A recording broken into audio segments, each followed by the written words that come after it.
এবার সত্য কথা বলবেন, কেমন সত্য বলবেন তো? এবার বলুন, জিনাদের একটু একটু ঝুঁক এসেছিল, ঘুমটা ভেঙেছে? ঘুম পাবে না। এই আমার মতন সবসময় কিন্তু হরিনামটা গাইতে হবে। এই ঠিক করে যদি কেউ যদি হরিনামটা শোনে না, তার কিন্তু ঘুম আসবে না। সত্য বলছি মা, বুঝেছি? তাহলে আমার সঙ্গে বাহু তুলে সবাই মিলে হরিনাম গাইবেন, আর ঘুম আসবে না। এরাই গৌর হরে গৌর। তো মায়েরা, আজ আমার গৌর সুন্দরী শ্রী শ্রী রাসলীলার ভাবে বিভাবিত হয়েছে। সে রাসলীলার ভাবে বিভাবিত হয়ে তিনি সে বৃন্দাবনের ভাবে বিভাবিত হয়ে গেলেন। তাই আজ আমার গৌরহরির কোন কথা মনে পড়েছে? আস্তে কথা নয়, আজ আমার গৌরহরির কোন কথা মনে পড়েছে জানেন মা? একবার বৃন্দাবনে আমার রাধা রানী তার প্রিয় সখী ললিতাকে ডাকলেন। রে ললিতা, এই শোন। হ্যাঁ রে ললিতা, আজকে আমরা একটু ওই গোপেশ্বরের পুজো করতে যাব। তুই কিন্তু সব দ্রব্য ভালো করে গুছিয়ে নি। তাই ইতিমধ্যে ললিতা কি করেছে মা? সব দ্রব্য গুছিয়ে নিয়েছে। আর সব দ্রব্য গুছিয়ে নিয়েছে, কিন্তু ললিতা কিন্তু একটা জিনিস নেয় না। কি জিনিস? না আগে থেকে ফুল তুলে না। ফুল, তাই যে না ফুল না তুলেছে, রাধারানীকে বলছে, হ্যাঁ রে রাধে, আমি তো সব দ্রব্য নিয়েছি রাধে, কিন্তু আমি একটা জিনিস আনি নাই। কি না? আমি ফুল তুলি নাই আগে থেকে। কেন জানিস? শুকনো ফুল কি আর গোবিন্দ সেবায় লাগে রে? শুকনো ফুল তো গোবিন্দ সেবায় লাগে না। তাই এই জন্য আমি ফুল তুলি না।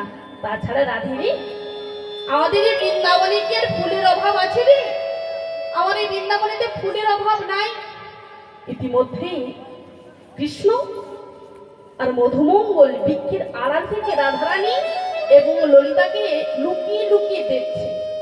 আর এটা দেখতে পেল কি? আমার রাধারানী দেখতে পেয়েছে। যেই না রাধারানী দেখতে পেয়েছে, অমনি ললিতাকে দেখে বলছে, হ্যাঁ রে ললিতা,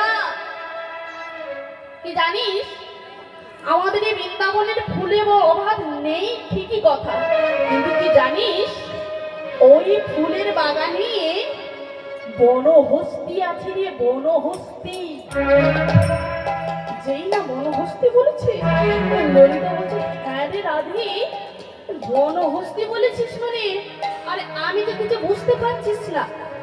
এই ললিতা, ওই দেখ, ওই দেখ, ওই দেখ, ওই দেখ, ওই বৃক্ষের আড়াল থেকে মধুমঙ্গল ও কৃষ্ণ আমাদেরকে লুকিয়ে লুকিয়ে দিচ্ছে রে। আর এই জন্য তো একটু রসিকতা করবার জন্য আমি একটু পরশু নামটা নিয়েছি। যেই না বলেছি মধুমঙ্গল কৃষ্ণ করলে, দেখলে সখা, দেখলি ওই গোয়ালিনীর আসপর্দা দেখেছো? তোমায় কিনা বনহস্তি বলছে। ছি ছি ছি ছি ছি, তোমার কি একটু গায়ে লাগছে না? কৃষ্ণ তখন বলেছে, বলুক না, ও তো আমার রাধেই তো বলেছে, অন্য কেউ তো বলে নাই। যেই না বলেছে, এবারে দেখুন ললিতা সখী বললেন, হ্যাঁ রে রাধে, ওই ফুলের বাগানে শুধু বনহস্তি আছে নাকি? ওই ফুলের বাগানে গর্ধব আছে রে, গর্ধব। যেই না গর্ধব বলেছে, মধুমঙ্গল কৃষ্ণকে বললে, দেখো সখা, তোমায় বনহস্তি বলেছে তাতে আমার কোনো দুঃখ নাই, কিন্তু আমি একজন ব্রাহ্মণের ছেলে, আমায় কিনা গর্ধব বলেছে। এইসব কথা কিন্তু আমার একদম ভালো লাগে না। তাই আমাকে তারা হাসাহাসি করছে। তাই ললিতা এবং রাধারানীর কথার মধ্যে এলো কে না? এলো বুড়িমা, বৃন্দাবনের বুড়িমা। তাই বৃন্দাবনের বুড়িমা এসে বলছে, হ্যাঁ রে নাতনি, হ্যাঁ রে, তোরা এত হাসাহাসি করছিস কেন? বলে, চলো চলো বুড়িমা চলো, এবার আমার একটু ওই লবঙ্গ লতিকা ফুল তুলবো। সঙ্গে সঙ্গে বুড়িমা বললেন, হ্যাঁ রে রাধে, খবরদার ওই কাজটা করিস না। কি জানিস, ওই লবঙ্গ লতিকা ফুল কৃষ্ণ বড়ই ভালোবাসে রে। আর এখনই তুই যদি লবঙ্গ লতিকা ফুল তুলতে যাস, তবে কিন্তু এখনই কৃষ্ণের হাতে ধরা পড়ে যাবি। তাই এমন কাজটা তুই করিস না। সঙ্গে সঙ্গে সখীরা বলে, ও বুড়িমা শোনো, তোমায় বেশি মতো জ্ঞান দিতে হবে না। দেখো আমরা যদি কৃষ্ণের কাছে ধরা পড়ে যাই তবে আমরা কি করবো জানো? আমরা তোমাকে কৃষ্ণের কাছে রেখে আমরা সবাই মুক্ত হয়ে যাব। তাই না গো? তাই তারা হাসাহাসি করে ফুল তোলাতুলি করছে। তাই মাগু এই যে ফুল তুলছে, এই ফুল তোলার কথা স্মরণ হলো কার? আজ আমার গৌর হরি। আজ আমার গৌর হরি তিনি সেই বৃন্দাবনের ফুল বাগানের কথা স্মরণ হলো। তাই ফুল বাগানের কথা স্মরণ হয়ে অত নদিয়ায় যে ফুল বাগানকে দেখে সেই বৃন্দাবনের ভাবে বিভাবিত হলো। অহ ফুল বন দেখে গোরা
দেখে বৃন্দাবনের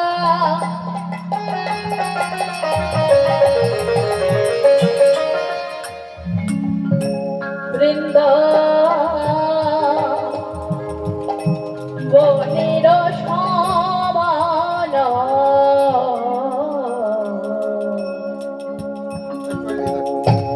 ফুল বন দেখি গোরা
নদিয়া এলো